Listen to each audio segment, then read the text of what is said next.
ইসলাম যদি এত বছর আমার দাদা আমাদের শুনতে ইসলাম কোনো এরকম হয় না, আজকে 2-3 বছর যাবত এটা আমরা শুনতেছি। আমার জন্মের পর তো এরকম শুই নাই। আমি শুনছি আওয়ামী লীগ মারামারি হয়, জামাত শিবির মারামারি হয়, আওয়ামী লীগের বাংলা হয়, বিএনপি মারামারি, জামাত তবলিগ মিলছে এরকম আমি জীবনে শুই নাই। এই প্রথম আমার জীবনে আমার জন্মের পর শুনলাম। এই জন্য বলছি আল্লাহ এটা তোমার গভীর চক্রান্ত, শয়তানের চক্রান্ত করে এটা করতেছে আল্লাহ। আল্লাহ তোমার কুদরতি বিধান মেরে তুমি এই চক্রান্ত দূর করে দাও আল্লাহ। আমরা বর্তমানে যে পরিস্থিতির মধ্যে দিয়ে যাচ্ছি, আমাদের দেশটা সারা বিশ্বের মধ্যে আমাদের মুসলমানদেরকে আসলে কলঙ্কিত করার জন্য এবং আমাদেরকে আসলে প্রপাগান্ডা দেওয়ার জন্য, সারা বিশ্বে আমাদের ইমেজ নষ্ট করার জন্য যে বিষয়টা আসলে হচ্ছে, তারই একটা ধারাবাহিক অংশ আমার মনে হয় এটা।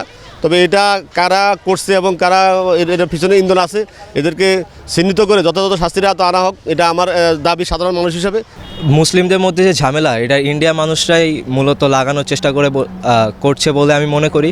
কারণ আওয়ামী লীগ সরকার চলে যাওয়ার পর তারা কম উপকৃত হচ্ছে আগের থেকে, আর দেশের মধ্যে ঝামেলা লাগাই দিলে আর কি ওদের একটু সুবিধা হয়। আর বাংলাদেশে ইসলামের ব্যাপারে এটা তো হইতে পারে না কোনো দিন। আর এটা বিদেশি চক্র ছাড়া, এটা যেহেতু এই দেশে মুসলমানের ভিতরে বা বাংলাদেশের যে বর্তমান যে পরিস্থিতি চলছে, এইটার ঘটনার কারণেই এই ঘটনাটা ঘটছে, না হলে এটা ঘটতে পারে না কোনো দিন।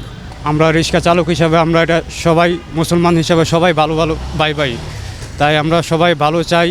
দেশ ভালো হোক, কীভাবে দেশ সুন্দর হবে, সুন্দরভাবে চলবে, সেটাই আমরা চাই। আমরা মুসলমানদের উপর ভাই আমরা ঝগড়া সৃষ্টি করতে চাই না।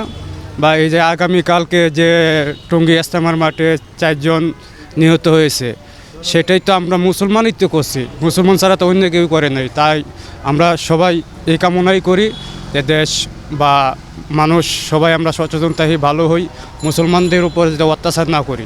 এখানে হচ্ছে যারা আওয়ামী লীগ প্রার্থী যারা ছিল, তারা হচ্ছে নানাভাবে আমাদের দেশে হত্যা, শৃঙ্খলা এবং অনেক ঝামেলা করার চেষ্টা করছে।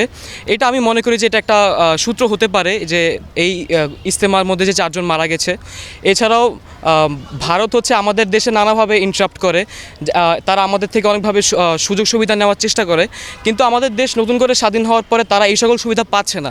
প্রতিবেশী দেশ ইন্ডিয়া আছে, আমাদের দেশের অনেক কিছু সিচুয়েশন চেঞ্জ হচ্ছে না, সেক্ষেত্রেও তো হতে পারে। এই সময় বর্তমান যে গভর্নমেন্ট আছে তার জনপ্রিয়তা, তার সুনামটাকে নষ্ট করার জন্য, সেক্ষেত্রেও হতে পারে। প্রতিবেশী অশান্তি থাকলে কোনো দেশে আসলে শান্তিতে থাকতে পারবো না, বাংলাদেশে পারবো না, ভারতও পারবো না। আমরা বাংলাদেশে এবং ভারতের মধ্যে বন্ধুত্ব চাই, সমতা এবং ন্যায্যতার ভিত্তিতে। ভারত একটা বিশাল কান্ট্রি, তারা আমাদের দেশের উপর বিভিন্নভাবে মোড়লগিরি করতে চায়, বিভিন্নভাবে আমাদের মাথার উপর ছড়ি ঘুরায়। এটা আমরা আশা করি না। 4 জন ইজতেমাতে মারা গেছে, এই বিষয়ে একটা সরকার কমিটি গঠন করে একটা তদন্ত কমিটি গঠন করা দরকার, যে এর পিছনে কোনো শক্তি আছে কিনা।